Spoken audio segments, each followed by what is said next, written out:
মিথ্যা বিশ্বাস। একদা একজন মানুষ কতগুলো হাতির পাশ দিয়ে যাচ্ছিল।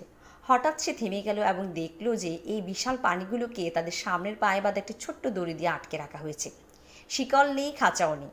এটা স্পষ্ট ছিল যে হাতিরা যে কোনো সময় তাদের বন্ধন থেকে দূরে সরে যেতে পারে, কিন্তু তারা তা করছে না। তিনি কাছাকাছি একজন প্রশিক্ষককে দেখলেন এবং জিজ্ঞেস করলেন যে কেন এই প্রাণীগুলো এখানে দাঁড়িয়ে আছে এবং পালিয়ে যাওয়ার চেষ্টা করছে না। প্রশিক্ষক জানালেন, যখন তারা খুব ছোট এবং অনেক ছোট তখন আমরা তাদের বেঁধে রাখার জন্য একই আকারের দড়ি ব্যবহার করি, এবং সেই বয়সে এটি তাদের ধরে রাখার জন্য যথেষ্ট ছিল।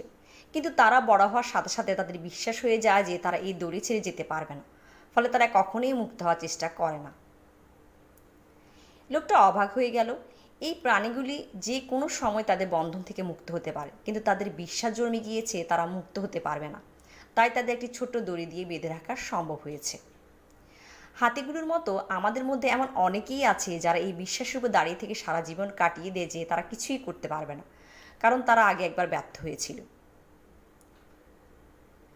নৈতিক ব্যর্থতা শেখার একটি অংশ। জীবন সংগ্রামে কখনোই হাল ছেড়ে দেওয়া উচিত নয়। আপনি ব্যর্থ হয়েছেন, এটাকে ভাগ্য বলে ছেড়ে দেওয়া যাবে না, কারণ ব্যর্থতার মাঝেও চেষ্টাগুলো আপনাকে সামনে এগিয়ে যাওয়ার কৌশল শিখিয়ে যাবে।